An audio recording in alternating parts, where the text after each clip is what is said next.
How have your pupils and parents, some who've been in this situation since January, been coping?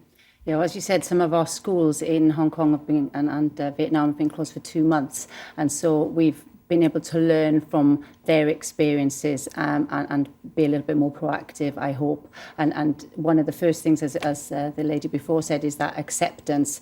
We are where we are. Unless you're Mary Poppins, it's going to be a challenge, taking things day at a time. I think what was particularly helpful, they gave us sort of 3 key things that we fed back to the parents in the UK, and one was this concept of a timetable. It doesn't need to be as frightening as it sounds, but doing it with your child, trying to align it with the school. I mean, the schools have been incredible in terms of what they've provided, but really looking at those routines, getting up, you know, out of your pajamas, what time are you eating? With older children, the mobile phones, they wouldn't usually WhatsApp their friends at 10 o'clock in the morning. It might be sensible to do that, whilst also being kind to yourself. You're probably trying to work at the same time. You might have children at different ages, so it's not perfect. The second thing is exercise. You have to put that in. You may have to be creative. You might be living in a flat. You may have to do little challenges, learning how to juggle and so on.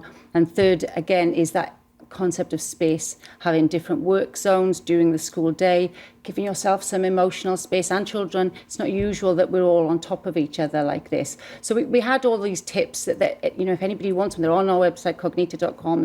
They can use them to help us, because I think it's not a normal situation. While I've got you here, we are awaiting the government's plan about what to do with these crucial exams, the GCSEs and A-levels.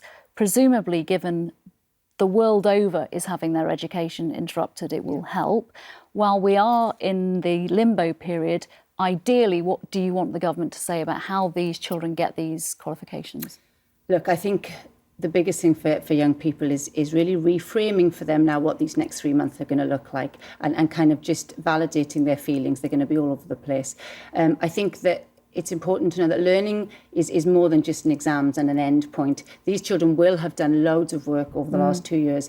The students in this country probably got more data on them than we've ever had before. So I hope it will be a combination of the data we have, the mock exam, the teachers, you know, understanding and prediction, and taking all those things into account. I think that would be, you know, and that reassurance as soon as possible would be helpful. Hopefully we'll get some certainty maybe as early as tomorrow. Yes. Beth Kerr, thank you very much for joining me again.